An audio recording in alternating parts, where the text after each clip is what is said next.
Do you know there is a company that doesn't sell products? It sells power. A silent force that works behind world's most powerful governments. From tracking terrorists in the desert to predicting pandemics in hospitals to hunting your digital footprint in silence. It has no armies. It has been part of more wars than you can imagine. It doesn't control you, but it knows exactly who you are. Some call it a tech company, some call it a weapon. Most people don't even know it exists. This is the story of how a philosopher built a global surveillance empire, and why the world should finally start paying attention, because the eye that sees everything is the one that never blinks.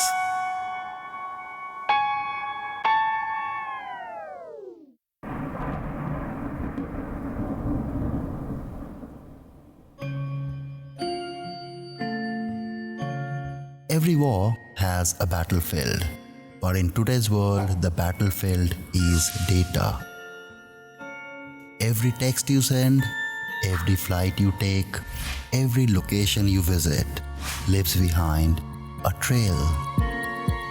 Most of us think that trail disappears, but somewhere it's being watched, analyzed, cross-referred, and predicted.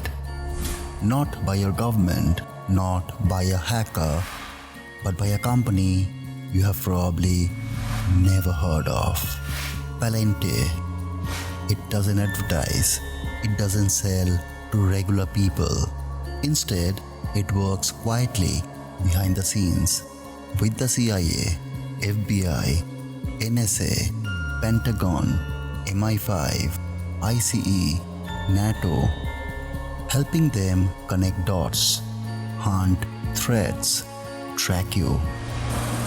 It has helped win wars, stop terrorists, and maybe change the outcome of elections.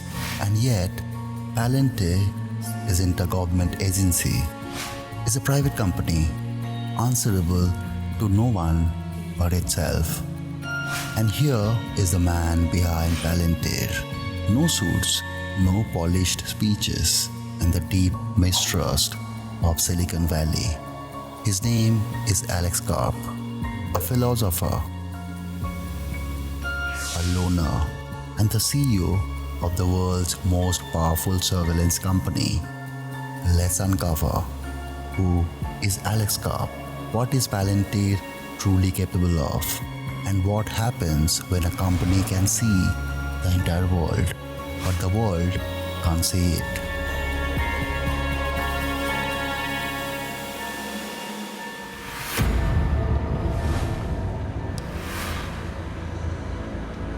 In the world of tech billionaires, most follow a pattern. Hoodies, codes, power, fame. But Alex Karp breaks every mold. He is not a coder. He didn't dream of building software as a teenager, and he doesn't even live in Silicon Valley. He studied philosophy, spent years reading Karl Marx, practiced meditation, and lives alone in the mountains. Karp doesn't run his company from a sleek boardroom. He runs it from snowy hillside in New Hampshire and lakeside trails in Switzerland. He believes that isolation clears the mind and discomfort builds clarity. In fact, he even admitted he doesn't like power because he doesn't trust it, and yet he sits at the top of a company trusted by the CIA, the Pentagon, the world governments, a company that can see patterns in global data faster than any human intelligence agency ever could. So how did this happen? The story begins with a phone call From a man named Peter Thiel, billionaire investor and one of the Silicon Valley's most strategic minds. Thiel had the money and the vision. Karp had something else, believed that software could protect democratic nations from falling into chaos. Together, they built Palantir, a tool to help governments see clearly in a world of hidden threats. But while Thiel stayed behind the scenes, Karp became the unexpected face of the company. Some call him paranoid, some call him brilliant, but one thing is clear: Karp built Palantir not for profit, but for power with purpose. The question is, can someone who fears power can be trusted with so much of it? What makes Palantir so powerful is not what it knows. It's what it can see and how fast it can connect what others miss.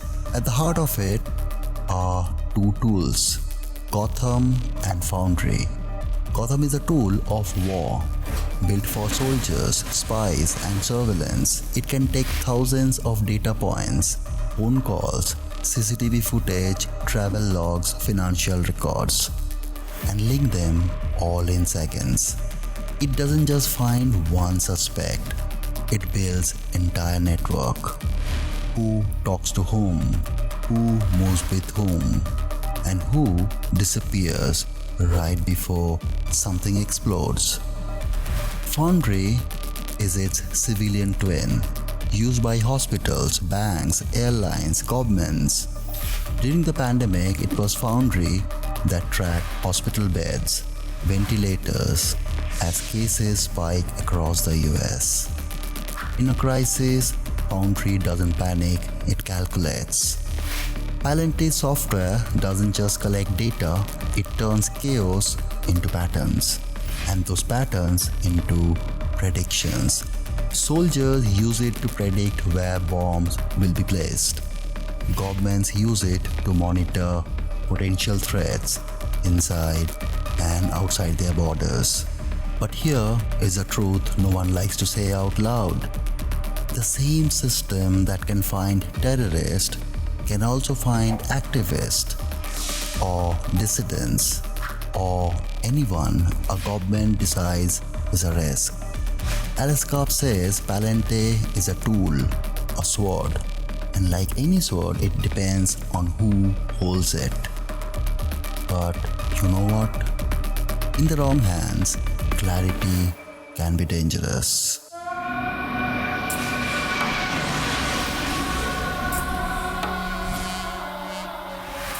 You may not know Palantir. Palantir may have already shaped your world. Behind some of the biggest global events in recent history, there it was. Quiet, invisible, watching, calculating, guiding.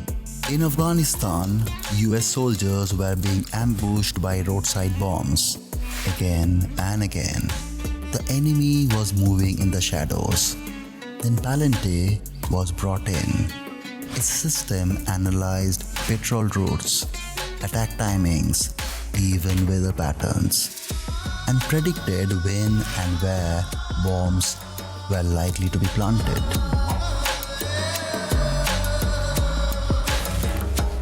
Within weeks, attacks dropped, lives were saved. In Europe, a major terror network was about to strike. Agencies were drowning in data, surveillance tapes, phone logs, chatter, but nothing connected. Palantir made the invisible visible. It drew the links, found the safe houses, identified the recruiters.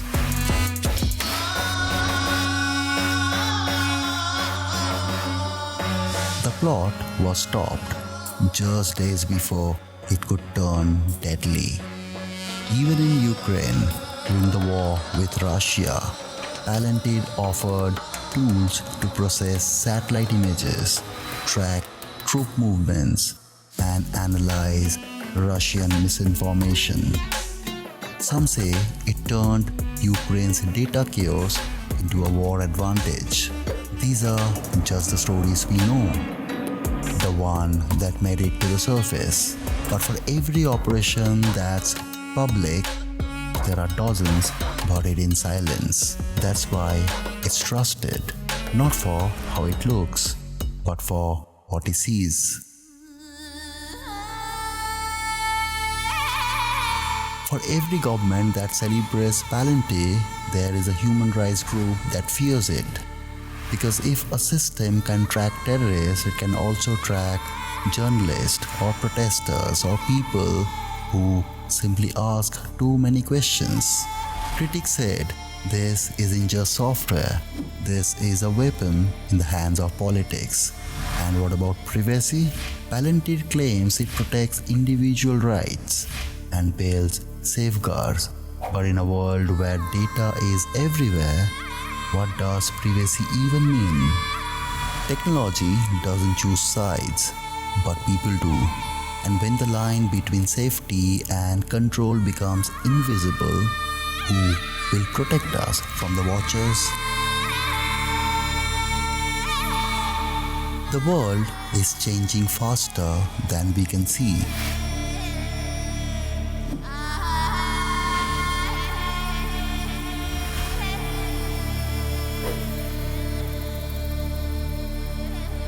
But Palantir sees it. From health to war, finance to politics, is quietly becoming the digital nervous system of modern civilization. The company doesn't need to control the world, it just needs to know it better than anyone else. Palantir's systems are now used by over 50 governments, global banks, law enforcement agencies, and Fortune 500 companies. And unlike governments, it doesn't get voted out. So the question is, what happens when a company knows everything and chooses to say nothing? So what comes next? A world where threats are stopped before they begin? Or a world where everyone is watched? The truth is, no one really knows. But while we argue, while we scroll, while we forget, Palantir keeps watching silently, and in that silence, it shapes the world.